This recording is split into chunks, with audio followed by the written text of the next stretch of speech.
بسم الله الرحمن الرحیم. څنګه چې دینه مخکې مونږ ډیسکس کړی و، ډېرې خبرې مونږ کړې وې هیستوري الټرینګ مایکروب سره ریلیټډ مونږ خبرې کړې وې، او دا خبرې هم کړې چې آیا مطلب دا چې هیستوري کې چې دینو مایکروبیولوژي داسې مونږ سره چې دینو څه چینج راوستي و. دغه شانتي مونږ د هغې نه مخکې چې دینو که تاسو ته لږ شانتي یاد دهاني زه وکړم، نو دا ببونیک پلیګ چې دینو مونږ ډیسکس کړو، ملیریا باره کې مونږ خبرې کړې وې چې آیا ملیریا چې دینو لکه مطلب څنګه چې دینو پایو مایکروبز رالل او د هغې چې دینو په دنیا باندې څه اثر پرېوت. نو دغه شان مونږ هم دغه هیستوري سټارټ کړې ده او مونږ به هماغې خبرې لزو چې آیا د دې مایکروبیولوژي نن سبا کې دا دونه چې دا مانګ دی نو دا ولې ټیک ده. نو یو منټ دا سلایډ چې دی نو ښه اوس دې ځای کې اوس ګورئ. نو که دې ځای کې مونږ وګورو که نه هیستوري آف مایکروبیولوژي ته چې مونږ راشو، نو لومبۍ خبره خو به مونږ دا وکړو که نه چې میجر کنټریبیوشن آف مایکروبیولوژي ما سره څه دی، مطلب دا چې آیا ما سره د مایکروبیولوژي اخر کړي څه دي او دې مونږ ته چې دی نو څه فایده راکړې ده. نو دې ځای کې به مونږ وګورو چې میجر کنټریبیوشن ټو د ډیولپمنټ آف مایکروبیولوژي واز د انوینشن آف د مایکروسکوپ بای انټن وان لیونهوک اینڈ د امپلیمنټیشن آف د ساینټیفیک میتھډ. دا خبرې مونږ په لاست ټاپک کې هم ډیسکس کړې وې او دې ځای کې بیا هم کوو چې آیا د مایکروبیولوژي مونږ سره غټه فایده دا وه چې مونږ سره پکې چې دی نو څه چلو شو، انوینشن وشو، یو ماشین و چې هغه پکې مونږ سره ایجاد شو او هغه ماشین ته به نوم اخیسته مایکروسکوپ. مایکروسکوپ چې کله ایجاد شو نو د هغې فایده مونږ ته دا وشوه چې د مایکروسکوپ فایده دا وه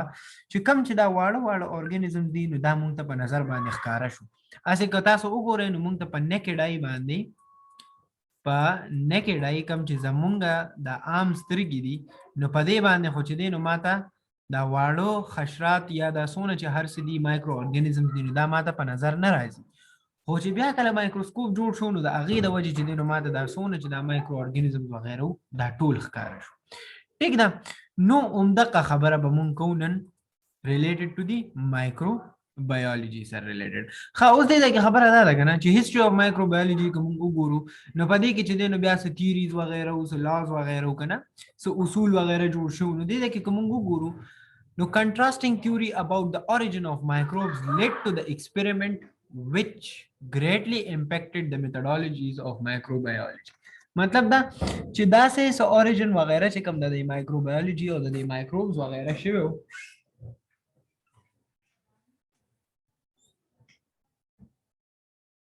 نو همدغه خبره وایي چې کله د مایکروبز د origin وغیره راغی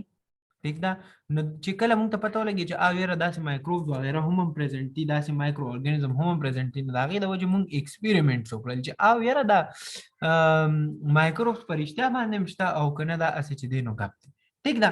نو بیا د هغې د وجې چې کله ایکسپیریمنټس وغیره راغلل نو مونږ به ایکسپیریمنټ په کومه طریقه کوو، لکه یو شیز دی مثال په طور یو سل دی او ته دا معلومې چې یاره د سل چې دی نو څه وجود شته او که نشته، نو د دې لپاره چې ته کوم ایکسپیریمنټ معلومې نو دا خو هم ګران کار دی. لکه زه به دا په کوم ایکسپیریمنټ معلوموم، هغه ټول ایکسپیریمنټس په اوس نن مونږ مخکې وایو، خو دې دا خبره کوي چې آیا مطلب مونږ سره چې دی نو دا ټوله خبره سټارټ کړو. ښه بیا دې ځای کې چې دی نو څه تیریز وغیره چې سپونټینیس جنریشن ورسز جرم تیوري، بیا د هغې نه علاوه کنټریبیوشن آف لوس پاسچر و چې آیا مطلب دا چې لوس پاسچر چې کوم ساینټسټ و هغه پکې چې دی نو څه خپل ښېګړه کړې وه، هغه پکې چې دی نو کم ایکسپیریمنټس وغیره کړو. د دې نه علاوه رابرټ کوچ پاسټولیټس چې مونږ وګورو نو هغه پکې چې دی نو هم څه چې دی نو څه ناسه کړو. نو دا ټول هر څه د څه د وجې رالل، دا ټولې خبرې او دا هر یو شیز چې دی نو دا د مایکروبیولوژي د وجې راغی. صحیح ده. ښه مخکې ځو که مونږ وګورو نو دې ځای کې دا وایي که نه چې هسټري آف مایکروبیولوژي څه ده نو میجر 20th کنټریبیوشن، مطلب مونږ ته د دې چې دی نو فایده څه وه، یو فایده خو د دې دا وه چې انټي بایوټکس. انټي بایوټکس خبره مونږ کړې وه، انټي بایوټکس هغه دوايانې چې کوم د مایکرو ارګانیزمز په خلاف باندې کار کوي. ټیک ده. نو چې کوم د مایکرو ارګانیزمز په خلاف باندې کار کوي نو دا مونږ ته د څه د وجې پته ولګېده، دا د مایکروبیولوژي د وجې پته مونږ ته ولګېده. ټیک ده. ښه که دغه شانتې مونږ ویکسینز ته راشو، ویکسین څه ته ویلې کېږي، هغه ټایپ آف کیمیکل چې هغه زه د بیمارۍ د راتلو نه مخکې استعمال کوم، لکه نن سبا به تاسو اورېدلي کووډ-19 ویکسین. ٹھیک ده. نو چې کوم دا کووډ-19 ویکسین دی که نه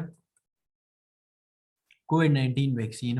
نو دا اوس ګوره یو کس ته خو بیماری نشي خو زه د بیماری د راتلو نه مخکې چې ځکه مدوي استعمال کوم چې آیا ماته د بیماری اون لګي نو دې ته موږ څه وایو ویکسینیشن وایو خدغه سره ټیکنالوژي خبره کوم وکونو بیا چې دین موږ الکترون مایکروسکوپ چې دین ایجاد کړ د څه لپاره هغه ځکه چې په دې باندې موږ ځان له کلاس لرو چې واټ از لایټ مایکروسکوپ او کمپاوند مایکروسکوپ او الکترون مایکروسکوپ دا ټول خبرې به ډیسکس کوو خو الکترون مایکروسکوپ اصل کې د دې لایټ مایکروسکوپ او د کمپاوند مایکروسکوپ نه لږ ډیر پاورفل نو که مثال به تور موږ ته د مایکروبیولوژي او د دې شیزونو پته نه لګیږي نو موږ به الکترون مایکروسکوپ هم ایجاد کړل موږ به وی چې ولې چې دې یو شی ایجاد کوم ځکه چې ما سره د دې ضرورت نشته خو چې کله مایکروبیولوژي رااله او د مایکرو ارګانیزم سټډي رااله نو هغه لپاره موږ چې دینو الکترون مایکروسکوپ څخه ایجاد نو دا ټولې فائدې د چا وی د مایکروبیولوژي ښه اوس کله چې موږ ګورو نو د قشانتي هیستوري اف مایکروبیولوژي کې چې دینو انسټیټیوشن کنټریبیوشن هم دی داسې انسټیټیوټ داسې ادارې هم پریزنټ دي چې هغه چې دینو څه د لپاره کار کوي صرف او صرف د مایکروبیولوژي لپاره کوي لکه څنګه په دې کې چې دینو پاسټر انسټیټیوټ دی د قشانتي سی ډي سی څه ته ویل کېږي سنټر اف ډیزیز کنټرول اوس د دې ډیزیز کنټرول والا کار څه وي دی دا کوشش کوي چې آیا که یو مثال په تور یو ډیزیز راغلی دی نو دا به کنټرول کیږي ټیک ده خا د دې نه علاوه NIH شو NIH ته وی نېشنل انسټیټیوټ اف هیلث ساينسز دا چې کوم تاسو سره مطلب د هیلث لپاره کار کوي د ستاسو د صحت لپاره د عوامو د صحت لپاره دا ټول انسټیټیوټ چې وغیرہ چې دي دا څه لپاره رالل دا د دې لپاره رالل چې آیا مطلب مایکروبیولوژي چې دا مایکرو ارګانیزمز چې دي هغه ډیر زیات ډیزیزز کاز کولی شي اوس په سمپلی چې دینو ډیر کامن یو چې دینو WHO دا به تاسو اوریدلی ورلد هیلث ارګنایزیشن د ورلد هیلث ارګنایزیشن کار څه نن سبا به تاسو اوریدلی چې کووډ 19 په باره کې به هغه چې دینو ډیر هر څه چې دینو وی نو کووډ 19 باره کې به یې څه وي تاسو ته دا ویلی چې تاسو مطلب خپل حفاظت پسنګ کوي او د دین علاوه چې دینو مطلب ماسک اچوي د دین علاوه چې دینو فاصله ساتي لاس ملاوي دا ټول خبرې د چا دي دا WHO والے نو د دې ټول کار څه دی په ورلد کې د صحت د خیال ساتلو کار د چا دی د ورلد هیلث ارګنایزیشن نو دا ټول وګوره د څه د وجې دا ټول د مایکروبیولوژي په مدد سره د مایکروبیولوژي په دولت سره چې دینو دا ارسره راغلی خدغه شان دی بیا موږ سره هیستوري اف مایکروبیولوژي کې تاسو وګورئ نو ټیکنالوژي ایڈوانسز هاف ریزلټډ ان د ډیولپمنٹ اف سټډیز ان اوس ګوره تاسو ولیدلی دا د لومبي راځو اګریکلچر مایکروبیولوژي ته اګریکلچر مایکروبیولوژي څه وایي ګوره تاسو په دې پټو وغیرہ کې دا غنم وغیرہ چې کړلې دا غنی وغیرہ کړلې په دې باندې سپری کی د دې سپری کار څه وي د دې سپری مین کار دا دی کنه چې آیا په دې باندې چې کوم د حشرات وغیرہ او دا هر څه چې دین اٹیک کوي نو د دین چې دین موږ سره دا زموږ د اګریکلچر څه شي دا بچي نو مخکې به چې دینو داسې و چې موږ ته پته نه لګېده چې آیا زموږ د هر څه چې دین ولې خرابېږي څنګه چې موږ شاته وکتل چې آیا هغه پوټیټو ته چې دینو څه لګېدلي پوټیټو ته هغه بیماری لګېدلې وه نو د هغې د وجې هغه قحط راغلی نو دغه شانتې د مایکروبیولوژي بیا مختلف چې دینو څه دي ډیولپمنټ دي په هغې کې لکه په هغې کې بیا چې دینو اګریکلچر مایکروبیولوژي دی د دې نه علاوه اکویټک مایکروبیولوژي لکه اکویټک مطلب دا چې په اوبو کې چې کوم ځناور وغیره اوسېږي د هغوی دپاره مایکروبیولوژي د هغوی بدلی دغه شانتې په انډسټریز کې چې دینو مایکروبیولوژي استعمالیږي لکه مطلب دا چې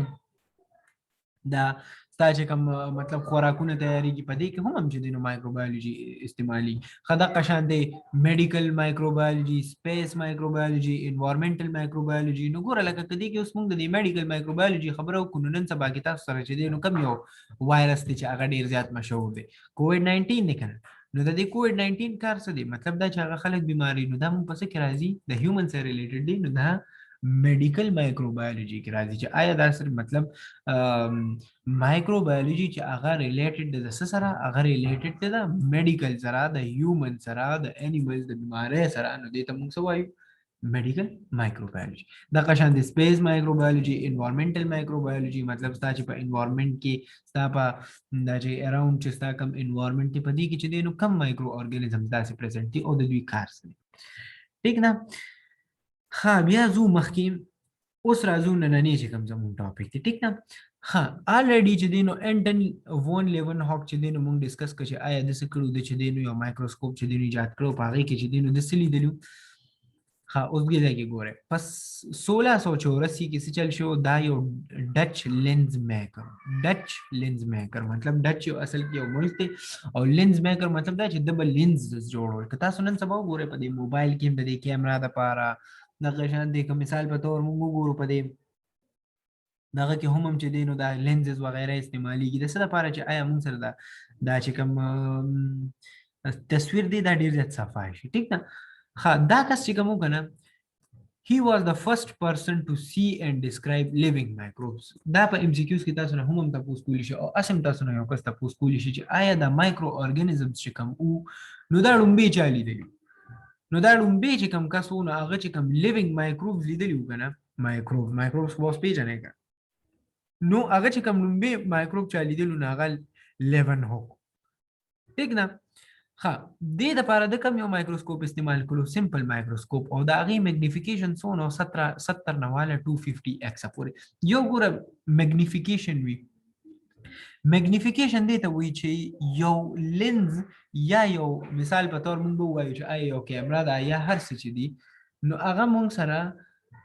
یو آبجیکټ څومره زوم اوټ کوي مطلب دا چې د دې زوم ان زوم اوټ څومره دی آیا دی یو شی چې دی نو څونه زوم کولی شي ٹھیک ده کنه نو د میګنیفیکیشن دا مطلب دی نو د دې یو مایکروسکوپ میګنیفیکیشن څونه د 70 نه والا د 250 پورې ها made and reported many detailed observation او چې کله د بیا د مایکروبز وغیرہ او قتل کنه نو د دې په باره کې د دنیا ریپورټس او د دنیا آرټیکلز وغیرہ اولیکل او پاغه کې چې دینو دا وی چې اویرا مثال به تور چې دینو د قشانتي ما یو ایکسپریمنت کړی دی ما یو مایکروسکوپ استعمال کړی دی او دا هغه مایکروسکوپ د ماته دا فائدہ شوی ده چې آیا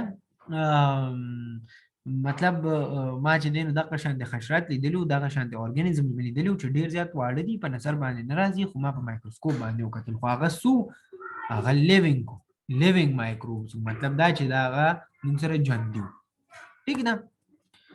ها اوس په ټول چې دین ورو اوس ګوره د 1684 نه چې دینو قصه را سٹارټ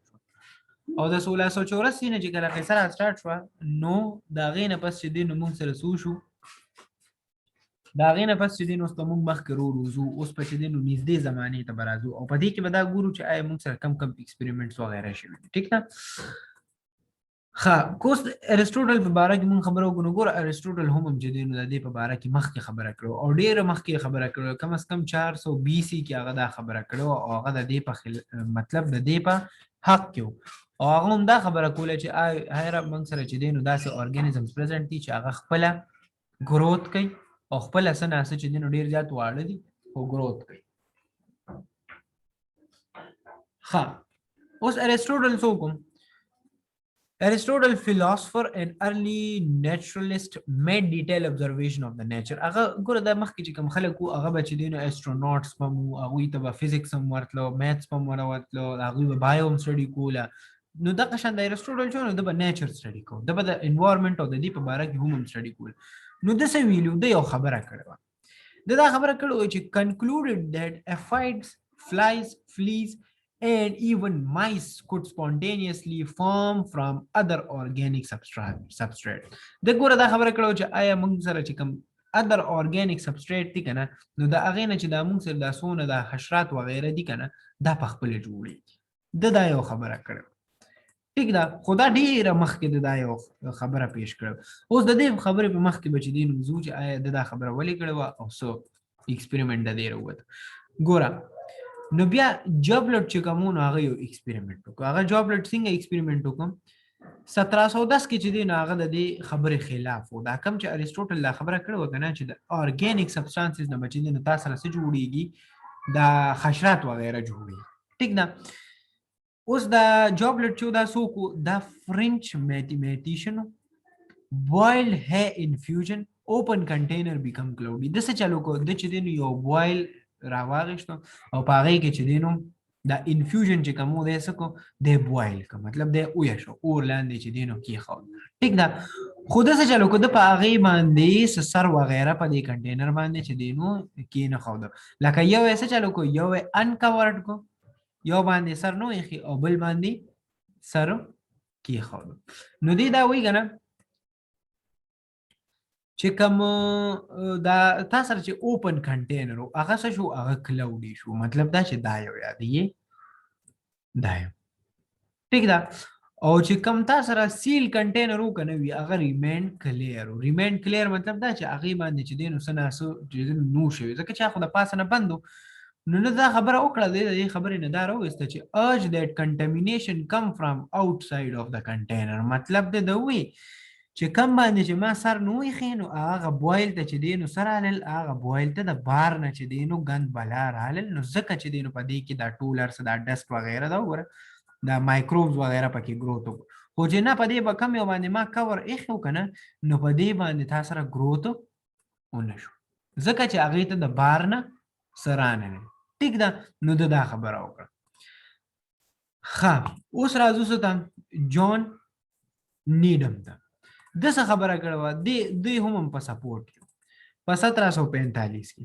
انګلیش ساينټیسټ بویل مټن براث د څه چلو کو براث اصل کې لیکيږي سوپ ٹھیک ده دا غي د چې دینو څه چلو کو د بویل کو اوره وته چې دینو لګو کنټینر وته چې دینو کې خو د څه چلو کو د ابزرویشن کو growth observed in both open and closed flask after boiling د څه چلو کو چې کم میټ د اخو کنه کم مټن چې د اخو نو یو بندو یو کولو خو د چې کله دوانو کتل نو په دوانو کې چې دینو څه چل شو گروث پکې شو د چا گروث پکې شو د مایکرو اورګانیزمز گروث پکې شو ٹھیک ده نو دې دا کې دا خبره وکړه چې آیا مو خو چې دینو یو کور کړو او بلم نو کور کړي ٹھیک ده نو په دوانو کې گروث څنګه راغی مطلب دا چې مونږ کم یو مثال په تور دا یو ما کور کړي دا یو د پاسه نه چې دینو باندې نو دې ته خو د بهر نه ډست رانه کړي ٹھیک ده نو دې کې بیا د مایکرو اورګانیزم د کمړه خرال نو ګوره دې کې اوس نوې خبره راغله ٹھیک ده او چې کم یو ما نو کور کړي نو هغه ته خو بس د بهر نه چې دینو غند ولا رال نو ځکه د مایکرو اورګانیزمز په دې سوپ وغیرہ کې چې دینو جوړ شو یو خبره نو دې کې دا وی چې کې دي شي چې inadequate boiling probably مطلب دا خبره وکړه چې کې دي شي معنی چې دینو دا یشیدل چې ما کم کړو د دې سوپ دا معنی غلط شوی وي نو د دقیق بویلینګ د دې غلطي دوه د وجې په اوپن کې چې دینو گروث شو او په کلوز کې چې دینو گروث شو او سپوږ شو کنه نو دا ښه نو د هم یو د خبره پکې پیښ کړه د پکې د وی او یاره د بویلینګ د وجې چې دینو دوانو کې چې دینو کې دي شي خو دې ځکه مین خبره دار اله چې په اوپن کې گروث شو او په کلوز کې چې دینو څه شو گروث شو ها this we argued that the growth was intrinsic to the nature of the broth مطلب دا چې د دوی چې آیا مطلب دا مونږ چې کوم growth شو نو دا related to the so دا چې کوم مونږ سوپ اخیو دا هغه سره related صحیح نه نو ګورو اوس نوې خبرې راوځي یو ځای کې چې دینو په اوپن کې شته بل ځای کې نشته په بل ځای کې په دوانو کې گروث شو بل ځای کې پکې دا خبر راوځي چې آیا د بویلینګ د وجه نو ګوره په هغه زمانہ کې چاته د دې خبرو پته نه لګي رو ایکسپریمنٹ سره چې دینو دا خبرې راوته خامخ کیزو خو دې بس چې دینو لازارو یو خبره کړو لازارو ګوره دې کې څه خبره وکړه لازارو د دې خبرې چې دینو خلاف 1768 کې هغه چې دینو د دې اگینست اوس د سووي د وی کنه دا یو ایتالین یو مطلب ایتالین پریست دې ته وی چې مطلب دا چې یو نیک ٹھیک ده څنګه چې په دې مطلب زموږ په دین کې دا قشانت چې دینو څنګه چې مولیان وغیرہ کنه ټیک ده عالمان چې کوم دا قشانت پریست دا هغه چې دینو هم ها دې ځکه د څه چلو کو ریپیټډ د نیدامز ایکسپریمنٹ کم ایکسپریمنٹ چې موږ دینه مخکې موږ ډیسکس کړه دا یو ایکسپریمنٹ چې په اوپن کې دا سره چې دینو شوی او په کلوز کې شو دوهم دغه ایکسپریمنٹ څه چلو کو واپس یو کو ها repeated Needham's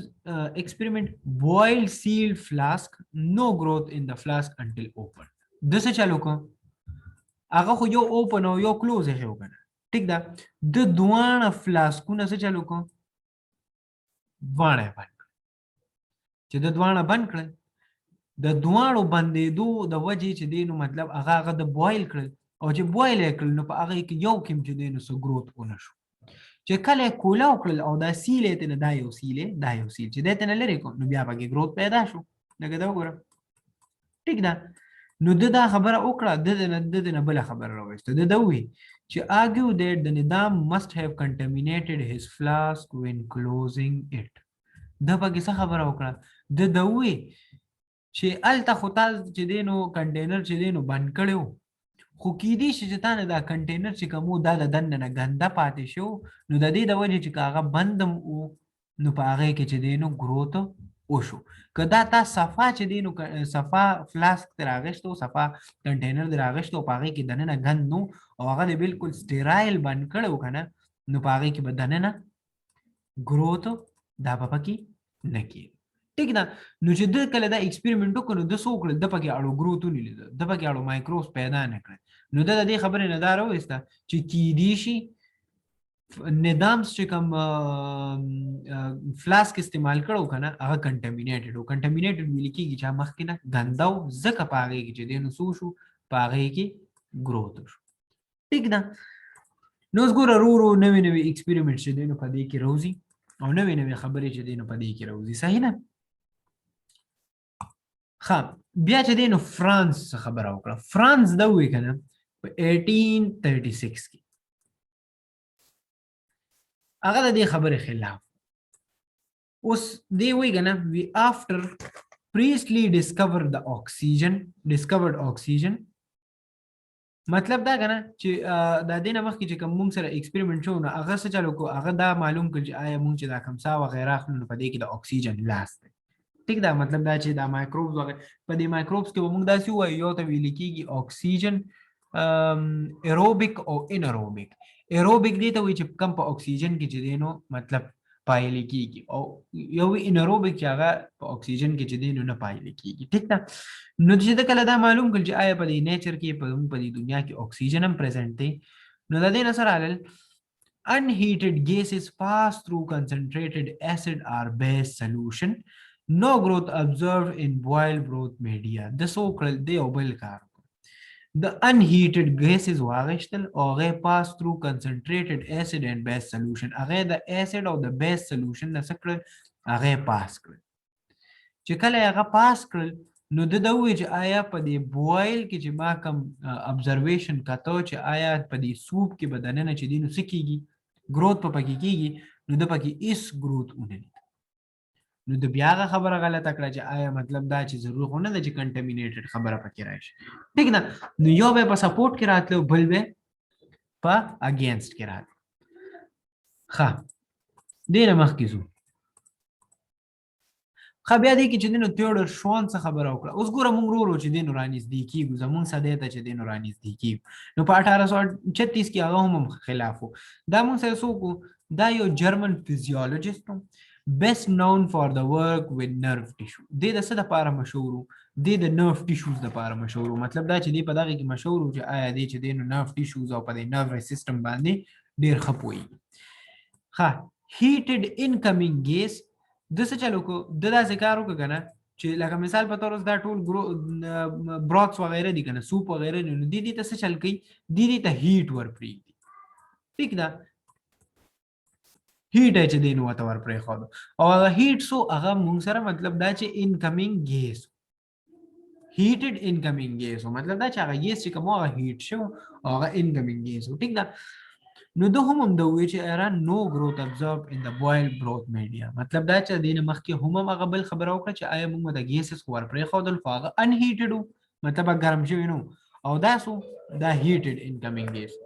نو په دوانو کې دوانه خبره یو شان تراله چې نو growth observed in the boiled broth medium ها